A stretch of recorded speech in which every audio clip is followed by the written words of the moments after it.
I'm Justin Mott, and welcome to my home in Hanoi, Vietnam. And if you're new here, my channel is dedicated to all things photography from the perspective of a full-time working professional photographer. And speaking of being a professional photographer, throughout my entire career, I've seen some things that should be common sense, that should be normal manners or etiquette, but they're not. Because if they were, I wouldn't have to do this whole episode because I wouldn't have all these experiences. So today I'm going to talk about some basic etiquette, some basic manners that we should all subscribe to as photographers. Really, a lot of these things we should just subscribe to as people as well, but what fun would that be if I just made it generic? I had to make it photography specific, so let's get into it.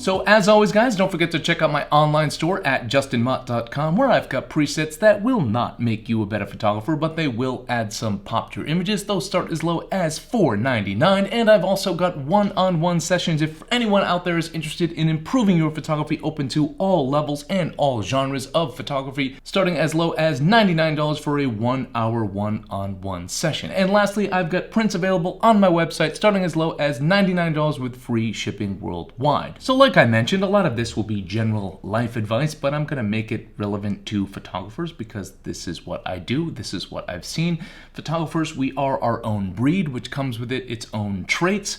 And a lot of photographers out there don't really have a clue about these things. Again, some of you are going to watch this and be like, yeah, obviously, but I'm telling you, enough people do these things that it's worthy of an episode. So for all of you out there that don't have a clue, today I'm going to give you a clue. So first and foremost, number one on my list is to be on time. Be on time for everything. Now that doesn't just mean, but it definitely does mean being on time for your photo shoots, for your Zoom meetings, for your physical meetings.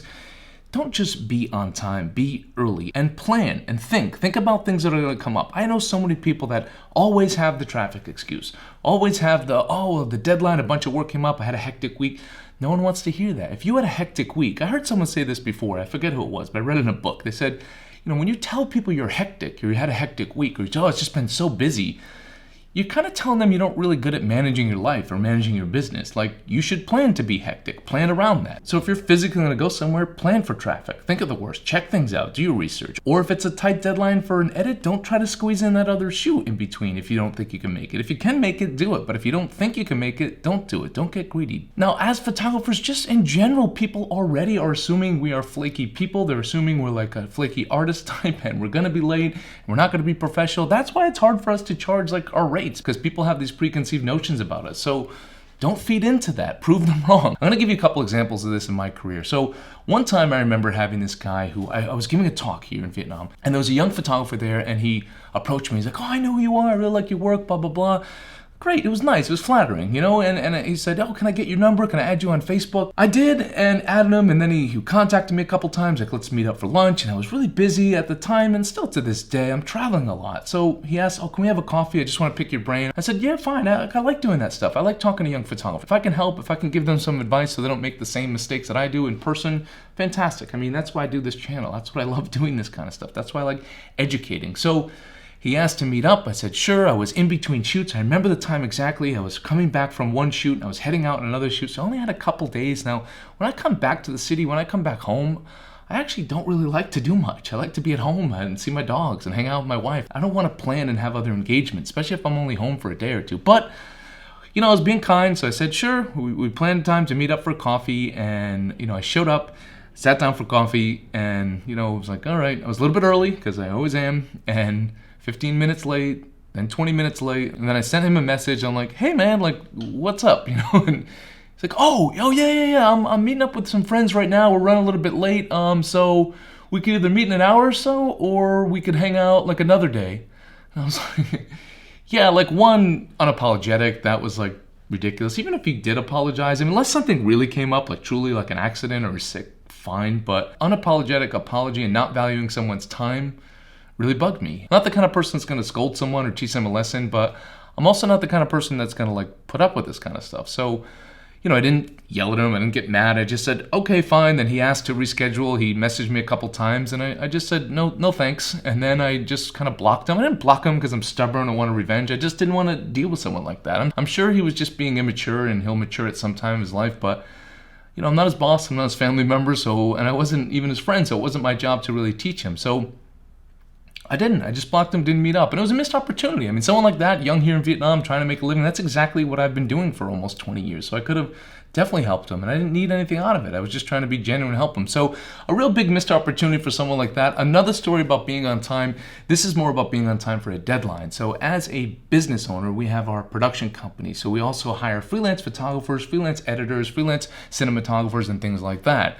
So we hired this one guy who's a kind of a veteran, been out here for a bit, done a bunch of shoots, a nice enough guy, but we hired him to do a video shoot and came up on the deadline, and I don't know what it was, if it was busy, but the contract was shoot and edit and deliver on time for the deadline for the client, and we just don't miss deadlines as a business. It's just like a policy of ours. We just don't, like, no matter what, we find other ways. So it came up to like a couple days before, and he wasn't close to finishing the edit, and he's like, I'm not gonna, kind of again, unapologetically, I'm not gonna make the deadline. So we're like, well, we're not going to miss it. We have to adapt. I'm not being an excuse person like he's going to be. So we hired another editor. It was a bummer because we didn't have a budget to do that. But these are the kind of things. This is going to be consistent throughout this entire episode. Sometimes you got to take the hit. And we did, because I'm not making an excuse for him to the client. I hired this guy. It's my problem, not theirs. So we found another editor. They got everything done on time. And then when it was time to pay the guy, we were just being nice. We were being courteous.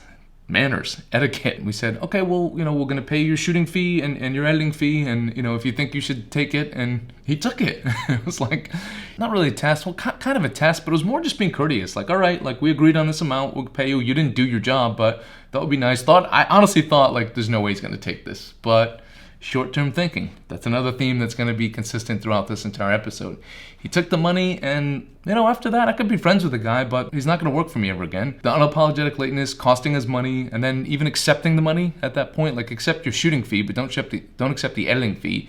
I know, in his side, he'll be like, well, I did some of the editing. Yeah, but you didn't meet the deadline. So because of you, we had to have someone else do the whole thing. So big no-no for me. Since then, won't work with him in that capacity, and I won't refer jobs to him. So what a big loss that is, because I get a lot of jobs that I can't take, and I like to dish them out to people that are reliable. And again, this isn't revenge. I mean, I don't care about that. That's just his choice to make these decisions, but my choice is to not hire him again. I can't hire him for my business. I can't take that chance. And I can't take the chance even using my name to refer him for another job. And there's a lot of opportunities. That short-term amount that he took, really stupid. Cost him a lot of money, because there's tons and tons of jobs that I've given to other people that didn't even run through my company. I wouldn't even make a cent off of it. So again, big mistake. Those are two examples of being on time and valuing time. He didn't value our time. He didn't plan his own time. And then the other guy that I could have helped, I could have mentored a little bit, he didn't value my time either. And short-term thinking, and it's going to cost them in the long run. And no hard feelings personally to someone like that. It's just where I'm at in my life. I just don't want to deal with people like that. Not in a business capacity, not at all. The next piece of etiquette I'm going to talk about is stealing clients. Now, some people don't look at it as stealing in this situation, right? So here's a good example. Often as a wedding photography business, people will hire a second shooter, right? They'll hire a freelancer because they might not have a budget for a full-time staff as a second shooter. So often, myself included, I've been on both sides of it. I've been the photographer as a second shooter, and I've hired people as a second shooter. So imagine a wedding or some sort of event, and you're going there as a second shooter. Now, during that event, you might have the opportunity to meet the planner, the event planner, or the wedding planner. Or even say in the commercial world, right? You might have been hired by an ad firm to do a job. Or even in the editorial world, maybe you're working for an agency that got you the job. So it's very tempting when you're on that shoot to make these connections with people, right? And to hand out your business cards and to think about future work and to network. But something you first have to think about is, one, what does your contract say? What did you sign? Often for us, we make people sign a contract because I don't want people shooting under my business name for my wedding work and then meeting that wedding planner and then doing their own work and then undercutting the market. They don't know those people if it's not for me. They didn't know that wedding planner. Same with the ad firm. The ad firm's hiring. I don't love working with ad firms, but if they hired me directly on the next job, I'm not going to go right to the client. I know only reason that client knows about me is because of the ad firm. And the same with an agency as well, right? I hated that. When I did editorial work, I used to run a lot of my jobs through different agencies, some in the US and some in the European markets. And These magazines that would get me these jobs, they didn't know I existed if it wasn't for these agencies. And yes, I would have loved to work directly with the editors. And often, a lot of times, they approach me directly. So, for example, I used to do a lot of Condé Nast Traveler shoots. And I used to do it through an agency in the US. And then Condé Nast Traveler started contacting me directly. Now, that's wrong of them because they found me through the agency and I felt wrong about it. And of course, I would have loved to go direct. It meant getting more money. I didn't have to pay the 30% to the agency and I just got paid a lot faster and everything was just a lot easier. But I made an agreement with my agency and it's just bad business. So those little shortcuts, again, this is a common theme. It's easy to take that shortcut. It's easy to, like, when you're on that shoot for that wedding, you're working as a second shooter, meeting the wedding planner, and even talking to the guests, and people might, that came up a lot too. I'd be talking to wedding guests like, oh, we're getting married, what's your business? I didn't bring my own separate business cards. If I was shooting for a separate business, I was there as a representative of that business. Now, when you're doing your own work, fine, mark it away. But when you're doing a shoot for someone else, especially if you have a contract, but even if you don't have a contract, it's just common courtesy. It's just good business practice. Don't do it. It's tempting, but don't do it. Earn it. Those people made those contacts through hard work, through networking, and through time. So just do the same thing yourself. Trust me, in the long term, it will pay off. All these things I'm talking about, short-term gains for long-term pains.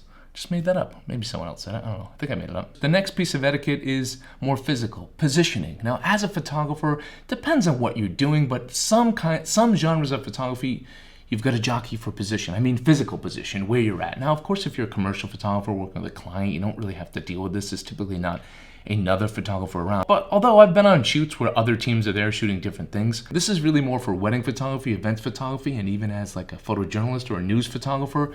Oftentimes you're in a situation where you're restricted, right? It might be an area where, hey, photographers can kind of just go here, or all you guys have to stay behind the line. Or in a wedding, all right, we're all gonna line up here. So you're dealing with positioning. Now the big names of photographers, or what they think are big names, or the ones that work for the big publications, or big news, or big wire services, they're gonna want you to defer to them. But that's not the etiquette, that's not the manners. They're no more important. Sure, their audience might be bigger, but if you're allowed to be there, and you're there, your position is your position. So wherever you get, that's your spot. Don't ever block another photographer's view. Once they're in that position, don't block their view. That's just common etiquette, right? So if I'm here, subject's there, we all know we're photographing that. Like, I'm here, that in a tight situation, it's still fine for someone to be here, here, here, and under here. Let people know. That's another common thing for etiquette. Let people know above you, off to the right, under you, wherever they are. But whoever's there first, whoever's got that spot, that's their spot. Just don't ever get in front of anybody and block their view. And this also happens in wedding photography a lot too. My career working as an independent wedding photographer, I used to do a lot of solo weddings. Often maybe like the groom's family would hire me or the bride's family would hire me, and then the groom's family might hire like another team to do video. And then in Vietnam, there might be like 6 guys shooting. And it was just a headache because they're all like, well, we're all just here. We all have equal position to get whatever we want. But I'm competing with 6 guys and they can cut and edit a video like around some of these things. But these stills, when I'm the only person, if I miss it, I miss it. And I can't cut around that.